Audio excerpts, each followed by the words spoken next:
दोस्तों हमारे चैनल दर्पण ज्ञान सागर में आप सभी का स्वागत है। केवल एक काम की वजह से दूसरों के पाप आपके खाते में लिख जाते हैं और आपको उन पाप कर्मों की सज़ा भुगतनी पड़ती है। मित्रों, ये तो आप जानते ही हैं कि कर्म का फल भोगना ही पड़ता है। स्वर्ग में जाना हर कोई चाहता है, नरक में जाना कोई नहीं चाहता। मित्रों, आज की वीडियो आपके लिए बहुत ही महत्वपूर्ण है। यदि आप चाहते हैं कि पाप कोई और करे और उसकी सज़ा आपको नहीं मिले तो वीडियो को पूरा देखें और चैनल को सब्सक्राइब अवश्य कर लें। तो आइए आज कुछ नया सीखते हैं।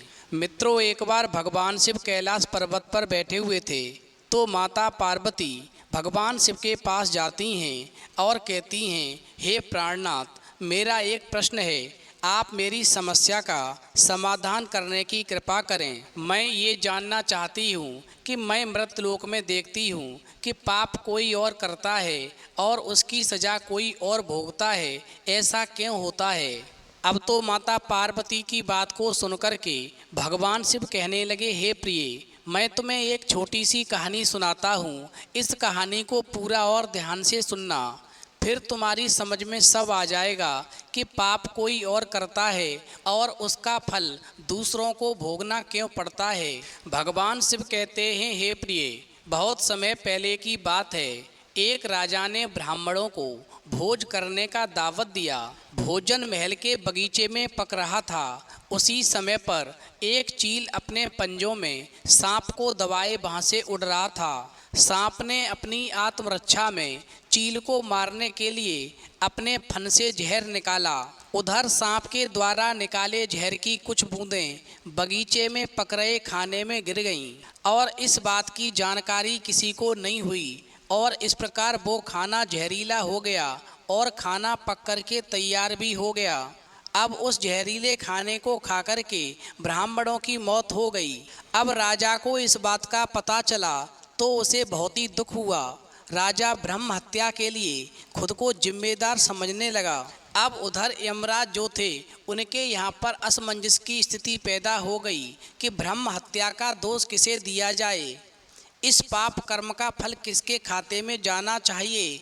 अब यमराज सोचते हैं कि राजा जिसको पता ही नहीं था कि खाना जहरीला हो गया है और रसोइया जिसको पता ही नहीं था कि खाने में जहर किसने मिलाया है, अब वो चील का नंबर आता है जो उस जगह से जहरीले सांप को लेकर गुजरा था। उसे नहीं मालूम था कि नीचे खाना पक रहा है और उधर वो सांप जो था जिसने अपनी आत्मरक्षा में अपने फन से जहर निकाला था, उसे भी नहीं मालूम था कि मेरा जहर निकल कर के नीचे खाने में गिर गया है और नीचे खाना पक रहा है। अब इस प्रकार से यमराज के यहाँ पर असमंजस की स्थिति पैदा हो गई। आखिरकार इस पाप कर्म की सज़ा किसे मिलनी चाहिए, ये पाप कर्म किसके खाते में लिखा जाना चाहिए। अब भगवान शिव कहते हैं, पार्वती, यमराज की सभा में ऐसा मंथन चल ही रहा था कि इसी बीच एक दिन कुछ ब्राह्मण राजा से मिलने के लिए उसी नगर में आए और उन्होंने एक महिला से राजमहल का पता पूछा। तो महिला ने पता तो बता दिया, लेकिन साथ ही साथ कहा कि जरा संभल के जाना, राजा ब्राह्मणों को खाने में जहर देकर मार देता है। भगवान शिव कहते हैं, पार्वती, महिला ने जैसे ही ये शब्द बोला, यमराज ने तुरंत ही फैसला ले लिया कि ब्राह्मणों के मौत के पाप कर्म का फल इस महिला के खाते में जाना चाहिए। अब तो यमराज का ऐसा निर्णय सुनकर के वहाँ पर जितने भी दूत थे वो सभी हैरान हो गए और आपस में चर्चा करने लगे। सभी ने एक स्वर में कहा कि इस पूरी घटना में महिला कहीं पर भी शामिल नहीं थी, फिर इस पाप कर्म की सज़ा इस महिला को क्यों मिलेगी। फिर यमराज ने जवाब दिया कि तुम जानना चाहते हो कि ये पाप कर्म इस महिला के खाते में क्यों लिखे जाएंगे, तो जान लो कि ब्राह्मणों की मौत पर किसी को भी आनंद नहीं मिला, बल्कि सभी को दुख ही पहुंचा। परंतु उस घटना की चर्चा करते वक्त उस महिला में आनंद का भाव दिखा, इसलिए राजा के अनजाने पाप कर्म का फल इस महिला को मिलना चाहिए। क्योंकि इस महिला ने राजा की झूठी बुराई की है, उस पर झूठा दोष लगाया है, जबकि राजा को उस खाने के बारे में मालूम ही नहीं था कि ये खाना जहरीला हो चुका है।